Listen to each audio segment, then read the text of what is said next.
یہ اسٹیج ہوتے ہیں نا، ان میں کوئی بندہ اچھا لگے بھی تو اس کے لیے دعا کرنی چاہیے، تعریفیں نہیں کرنی چاہیے. تعریفیں اس کا کوئی فائدہ نہیں ہے. اس بندے کو تو دعا کا فائدہ ہے. اگر آپ کو اچھا لگ رہا ہے تو اسے دعا دیں، اس سے زیادہ کچھ نہیں کریں. اور ہمارے ہاں جناب وہ نقیب محفل بیچارے کی شامت آ جاتی ہے اگر تعریفیں تھوڑی کرے تو کہتے ہیں انہوں تو نام ہی نہیں لینا ہوں. اور بھائی اس کے نام لینے سے آپ کا قد اونچا ہوتا ہے. تو علم اور عالم ان دونوں چیزوں سے قوم کو دور کیا گیا. دینی تعلیمات کا فقدان ہے. جو میٹرک تک لوگ 60-70 کتابیں پڑھ جاتے ہیں انہیں بھی قرآن پاک ٹھیک سے نہیں پڑھنا آتا. دور کیا گیا. آپ مجھے بتائیے، چلیں ایک مسجد ہی آپ دیکھ لیں، اس مسجد کے اندر اگر ایک طرف ایک عالم دین مشکات شریف کھول کے بیٹھے ہوں، حدیث پاک کا درس ہو رہا ہے، یا بحر شریعت کھول کے بیٹھے ہیں، فقہی مسائل بیان کیے، اور اسی مسجد میں ایک بابا جی جبہ پہن کے تگڑا سا بڑی سی پگڑی باندھ کے اور 500 دانے والی تسبیح لے کے بیٹھے ہیں. اب ایک بندہ اندر آتا ہے تو وہ کدھر جائے گا؟ عالم کی طرف کہ بابا جی کی طرف؟ وہ کیوں جا رہا ہے بھلا بابا جی کی طرف؟ وہ اس لیے کہ ہم نے اسے یہ بتایا ہی نہیں کہ جس طرح سبحان اللہ سبحان اللہ سبحان اللہ پڑھنا عبادت ہے نا، اسی طرح دارابا پڑھنا بھی عبادت ہے. اسے ہم نے بتایا نہیں کہ جب تک علم کے رستے میں رہنا بھی عبادت ہے. جب تک اسے یہ سمجھ نہیں نہ آئے گی کہ جس طرح وظائف کی کتاب پڑھنا عبادت ہے، اسی طرح مشکات شریف پڑھنا بھی عبادت ہے، حدیث بخاری کا درس لینا بھی عبادت ہے، مسلم شریف کی احادیث پر اپنے اساتذہ سے بیٹھ کر دروس پانا بھی عبادت. جب تک یہ پورا مزاج دیکھیں نا، نبی پاک صلی اللہ علیہ وسلم نے فرمایا رات کی ایک گھڑی بھر دین سیکھ لینا ساری رات نفل پڑھنے سے بہتر ہے. اب ہمیں سمجھنا چاہیے کہ کتاب پڑھ کے بھی بندہ رب رسول تک پہنچ سکتا ہے. کتاب و سنت رستہ آسان کرتے ہیں، لیکن ہمارے ہاں کیا مزاج دیا گیا ہے؟ بابا جی کے پاس چلو، ضرور جائیں بابا جی اگر نیک ہیں تو منع کوئی نہیں کر رہا، لیکن جو سوچ ہمیں حضور نے دی ہے ہم نے اسی سوچ کے مطابق اپنے معاملات کو ترتیب دینا ہے نا. اب ایک بات میں نے آپ سے پوچھی اور آپ نے کہا قوم ساری بابا جی کی طرف جائے گی. حدیث پاک کس طرح ہے؟ اللہ کے محبوب مسجد شریف میں تشریف لائے، دونوں جانب لوگوں کے حلقے بنے ہوئے ہیں، لوگ بیٹھے ہوئے ہیں. ایک حلقے میں لوگ اللہ کی یاد کر رہے ہیں، ذکر ہو رہا ہے. ایک حلقے میں بیٹھ کے ایک عالم کتاب و سنت کا درس دے رہے ہیں، ایک صحابی اور باقی سن رہے ہیں. خاص توجہ کریں نوجوان میری بات پر. رسول کریم صلی اللہ علیہ وسلم دونوں کے بیچ کھڑے ہو گئے اور کریم نے فرمایا دونوں محفلیں خیر کی ہیں، دونوں ہی حلقے خیر کے ہیں. اور پھر حضور فرمانے لگے مجھے چونکہ رب نے استاد بنا کے بھیجا ہے، میں چونکہ معلم بن کے آیا ہوں، یتلو علیکم آیاتنا ویزکیکم، میں چونکہ کتاب و سنت کی تعلیم کے لیے آیا ہوں. یہ لفظ کہتے کہتے حضور اس جماعت میں بیٹھ گئے جو دین پڑھ اور پڑھا رہی تھی. حضور وہاں بیٹھے جہاں بات دین کی ہو رہی، جہاں لوگوں کو اللہ رسول کی بات بتائی جا رہی. تو جمعے میں وقت پہ آئیں، اپنی دینی معلومات مضبوط کریں اور اپنے لیے مضبوط کریں. میں آپ کو بڑے درد سے یہ بات عرض کرتا ہوں، اگر دن میں 100 لوگ مسئلہ پوچھتے ہیں نا شریعت کا، تو ان میں 95 لوگ وہ ہوتے ہیں جو طلاق کا مسئلہ پوچھتے ہیں. والد صاحب نے، بیٹی کے والد صاحب نے 2 مہینے پہلے آرڈر دیا ہوتا ہے فرنیچر کا. بیٹے کی شادی ہو تو مہینہ پہلے شیروانی والے کو بھی کہنا پڑتا ہے، گاڑیاں بک کرانی پڑتی ہیں، میرج ہال بک، یہ سارے لوازمات ہم کرتے ہیں. سارا کچھ کیا، گاڑی سے گھر بسنا ہے، میرج ہال سے بسنا ہے، فرنیچر سے بسنا ہے.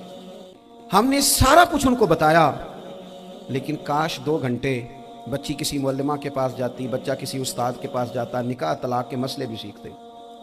میں دعوے سے کہتا ہوں اگر ہمیں پتہ چل جائے کہ 3 طلاقیں اکٹھی نہیں دینی چاہیے، کیونکہ دے دیں تو ہو جاتی ہیں، اگر ہمیں سمجھ آ جائے کہ نہیں دینی چاہیے، یہ مسئلہ بیان ہو، اور یہ والے مسئلے ہم محفلوں میں بھی نہیں بیان کر سکتے، اس لیے کہ لوگ کہیں گے مسئلہ تو وہ بیان کریں جس پہ نعرے لگیں گے. آپ قوم کو یہ کیا بتا رہے ہیں؟ یہ تو چھوٹا عالم بتاتا ہے معاذ اللہ اس طرح کی باتیں، تو بڑی بڑی کو نقطے کی بات بتائیں. خود اس طرح ہمارے ہاں وہ 1 گھنٹہ پہلے نہیں کہتے تگڑے ہو جو میں جملہ دینے لگا، وہ پتہ نہیں جملہ آ رہا ہے کہ ایٹم بم آ رہا ہے، تیار ہو جاؤ، جو میرا جملہ ضائع نہ کرنا، ادھر بھاگ کے چلا گیا ادھر بھاگ کے آ جاؤ. اللہ جانے وہ جس طرح کبھی لگتا ہے نا پٹاری سے، اللہ جانے کیا نکلے گا، میں جملہ دینے لگا ہوں. تو میں کہتا ہوں تو آرام سے بیٹھ کے بھی جملہ دے دے، تیرے جملے سے کیا نکلے گا. اور تو جملہ نہ دے، ہمیں کوئی آیت دے، تو جملہ چھوڑ ہمیں کوئی حدیث پاک سنا. یعنی ہر نقیب، ہر خطیب، ہر نعت خواہ اٹھ کے کہتا ہے سارا قرآن ہی حضور کی تعریف ہے. اور بھئی اگر سارا قرآن حضور کی تعریف ہے تو چند آیتیں پڑھ دے پھر تو بھی. تو نے پڑھی تو ایک بھی نہیں اور تو کہتا جا رہا ہے سارا قرآن ہی حضور کی تعریف ہے. یہ والی تعریف بھی تو سنانا قوم کو، جو یہ بچے ان کے استاد انہیں سکھا رہے ہیں اور یہ سیکھ رہے ہیں، اس طرف بھی تو سفر کریں.